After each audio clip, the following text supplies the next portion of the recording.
Nothing in soccer has changed as far as the development of the player and the talent level since 1995. The game has grown so much, leaps and bounds, exponentially better. The players are better. No, they're not. It's the same shit. We built this culture. This is our culture. It's completely wrong, and it's never going to work. We make the real players worse. They're not getting better because they're not getting great competition. Well, here we are again, and welcome for all of you who have been already listening and tuning in to Unleashed. We appreciate you. It's been quite a start to a summer. Now, a lot of the things that we've talked about on this platform, if you will, have been about the growth of soccer. Is it real? Where are we as a soccer nation? Some of the things that we talk about, I get a lot of you chiming in and saying, well, you don't know what the hell you're talking about, which I find really amusing because I actually know exactly what I'm talking about. But some of these concepts and some of these things that we try to figure out, what is the root of the problem? Why are we where we are? And how do we make it better? And then you make suggestions about promotion and relegation. You talk about the competitive nature of the environments that our players are developing in. You talk about the youth systems and the pay-to-play system and what effect that actually has on all of this. Like from start to finish, well, if finish meaning to the professional game all the way down to the beginning of grassroots, what does that pathway look like? Who are we as a soccer nation? And how come some kids figure it out and some kids don't? And then we play against Switzerland. God bless them, Switzerland. We make fun of them, right? We say, oh, they're just neutral, right? If you're Swiss, you're just kind of in the middle. You're not a world beater, but certainly a team that the United States expected to beat. Now, I get it. We can go into this, with the lineup and the guys that weren't there and the reasons why we just got our asses kicked 4-0. And we could talk about, grit. That seems to be this buzzword around the U.S. national team, this culture. It used to be the brotherhood that existed under Greg Berhalter. Now it's something different, and we really don't know what it is. It's a new coach, and Mauricio Pochettino, trying to find out which players are real and which players are going to be able to help us in the 2026 World Cup. And he's basically turned the national team into a big fucking tryout. And here's where I'm going with this. I said this on X about a month ago, and I'm going to say it again, and it's going to sting all of you that just arrived in 2010 when Glenn Donovan scored against Algeria on a tap-in. By the way, if that ball goes 4 yards to the left, Edson Buttle scores that goal, and we don't even really think about the realities of what that video became and all those parties and all those people. They're like, oh my God, this is amazing. They put music to it. I got choked up. It was great. That was in 2010. Nothing in soccer in the United States has changed as far as the development of the player and the talent level since 1995. 1995 to 2025, we're not better. Now, a lot of you are like, oh, you're crazy, man. You're just delusional. I mean, that's what I hear from some of you assholes. You actually think I don't know what I'm talking about. The people that never saw what I saw are able to somehow know better and say, oh my God, the players in the 90s, they were nowhere close to as good as these players that we have today. The game has grown so much, leaps and bounds, exponentially better. The players are better. No, they're not. It's the same shit. Now, the U.S. national team, you could argue in 1994, 95, probably had 6 or 7 guys that could do it, that could really do it, that were high-end players. Now, we were fighting up against all the biases that exist when you're American. If you're American, nobody gave a shit. It was really difficult to make a team because in my day, when I had to go play in Europe, there was no European community. There was no... If you're born in Belgium, you can play in Germany because it counts. You're all the same. That Bosnian ruling, it was fantastic. It helped a lot of people. That was actually 1995, right around where I departed Europe. God, talk about getting your decades wrong. Either way, it was a lot harder for me and Tab Ramos and all the other players and John Harkes that played for the U.S. national team in the 90s to actually play in a European outfit because there was only 3 guys that were allowed, 3 foreign players. So you had to be good. You had to be very good. And, some of us, most of us, we didn't play in the bigger clubs. I mean, Ernie Stewart played in Willem II. You had Tom Dooley, who was playing for a championship team in Kaiserslautern, which has fallen now to a second division now, but they went as far down as the 3rd division. But they were a massive club in the 90s. Not anymore.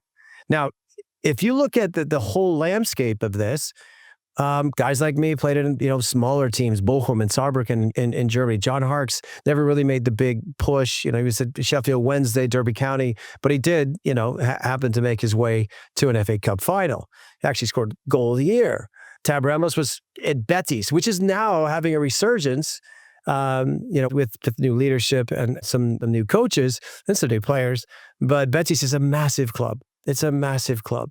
But back then, they were second division or lower part of the first division. And that wasn't always terrific, right? But that's as high as we could get because the perception of the American player was we weren't good enough. And then the 94 World Cup happened. And once the 94 World Cup happened, some of us did well. Some of us got elbowed in the head. Some of us scored goals. Some of us turned the heads of some coaches and said, you know what? Maybe we were wrong. Let's give this a shot. American players were cheaper, right? And now if they had some sort of European passport, like, Claudio Reyna, they were able to integrate immediately into a European outfit. And it worked. And guys like Claudio did really well. We have the Clint Dempseys and the Brian McBrides to thank for the perception of the reality. Once they got the opportunity, once the torch was passed, those guys kept running with it. DeMarcus Beasley, you were a big part of that as well. The players that changed the way that Europe thought about our guys. We've finally gotten to a point that we're sitting here celebrating that our players play for some of the biggest clubs in the world. Very briefly at Barcelona, but Juventus and AC Milan, and certainly Chelsea Football Club. These are some of the mammoths in the world sport.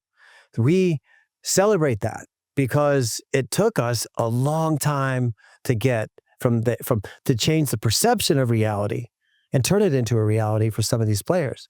And now we got Christian Pulisic doing great things, leading his team in AC Milan, and we still want to throw rocks at him. We went through a phase, that Major League Soccer became the focal point. It really did. And then Major League Soccer in their business model was trying to overspend on big names. You don't get, you do not get to say that this is about development when you spend Thierry Henry, Frank Lampard, Steven Gerrard, Pirlo. Do I have to keep going? Beckham was different. Zlatan. These are all big names, but they cost a lot of money. And then you decided, Major League Soccer, that we need to change the perception once again, and we need to bring back Clint Dempsey to play in our league. Let's pay him $6 million a year to play at Seattle. Let's bring back Josie Altidore and Michael Bradley and win it all with Toronto. That's going to cost you another $12 million a year. And then you don't qualify for the 2018 World Cup, and you don't recognize what just happened. You don't get it. You're just still failing to understand. Now, this is the way that we have chosen to do things. The Major League Soccer is what it is. We're on a completely different schedule. We employ pretty much all of Central America and some guys that from South America who aren't talented enough to go to Europe. Some of them actually bounce through here, the Castellanos of the world. They actually bounce through and get there. But for the most part, these are guys that would have no fucking chance of playing in Europe. So where do they play? They play here. And we call them stars because they're stars in Major League Soccer. One of the greatest, biggest oxymoron I've ever heard is from actually somebody who used to run this league. His name was Ivan Gazidis. He was a part of Don Garber's crew about a decade and a half ago. And I asked him the same question. Why aren't we letting our players go to Europe? And his answer was ridiculous. He said, Eric, we're tired of sending our stars to Europe only to sit on the bench. Wait, what? If they're sitting on the bench, they're not stars anyway. Just because you've created a star that you think is a star, maybe it's less shinier than it should be, but it certainly isn't good enough. Major League Soccer just proved this point. We tried to beat Switzerland. We have a brand new coach. And we thought for a second that even though our guys that are playing in Premier League and the guys that are playing in the Serie A, that they weren't able to play, but we're still going to be all right. And we got absolutely throttled. And you could see that plays, just play after play of just inept, the ability just wasn't there. They didn't see it or they didn't understand it. And they certainly weren't up to the level. But we're going to lie to ourselves and we're going to say that it was just a bad day. And these players are better than what they showed. And we're going to continue down this road. I got news for you. That's the wrong direction to go. And going back to my initial statement, I don't think we have any more high-level players on the U.S. national team right now than we did in 1992-93. Just think about that for a second. With all those resources, all we've been able to do is churn out robotic mediocrity.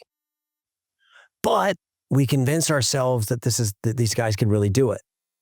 We've lived this story. I'll pick on some people. Paul Areola, Jesus Ferreira, Sebastian Lletget, Graham Zusi, Brad Davis, Matt Beasler, all kind of products of Major League Soccer, all really not good enough for the international level. Now, does that sting? Yes. Sorry, guys.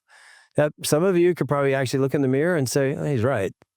But you live the lie and you got promoted to a place that we were meant to believe that you were better than what you were.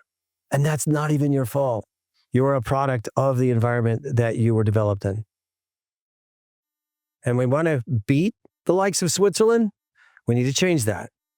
We need to understand how to change that and implement the mechanisms that will make it better, all the way down from our youth to the top.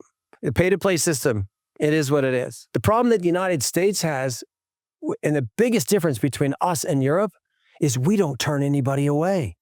Any youth player who wants to play in an MLS Next Academy tomorrow can make that team, regardless of whether he's good enough or not. You just have to have a wallet or a credit card. That'll get you in. That's the pay-to-play system. Think about that, though. All those players that aren't good enough to be there, with Europe would have said, sorry, go do something else. You're not good enough for this. And it would have been immediate. It would have been abrupt, and it would have hurt. It was like, you think you're good enough for this, or you're not. So go do something else with your life. We don't thin the herd. We don't. We don't cut off the fat. We love the fat. We let it stick around as long as it wants to. And every time we do that, we make the real players worse. They're not getting better because they're not getting great competition. They're just playing against a bunch of kids who can afford to do this. And mommy and daddy want to talk to the coach after the game about playing time. And then we have parents who send stuff out in the social media world after national team games. And you're surprised? We built this culture. This is our culture. It's completely wrong, and it's never going to work. But hey, whether you just arrived in 2010 or you've been around for a while, I'm right. It sucks to hear the truth. I get it. But the United States of America wants to accomplish the goal of being a real footballing nation. We have to change so much about who we are. And if we don't get lucky, we're going to have a bad World Cup with really talented players. And even that won't be our fault. Someday, it's what I hang my hat on the hope that real people in the Federation will actually be able to implement real change. And to quote Mr. Mark Pulisic, to grow a pair. Well, he was talking about Landon Donovan. I got news for you, Mark. We've been waiting for 20 fucking years for him to grow a pair. Not going to happen. But this country could use that concept. It really could. If we could grow up and actually do something that could change the way the world perceives us and the way we deserve to be a part of the world. Right now, we don't.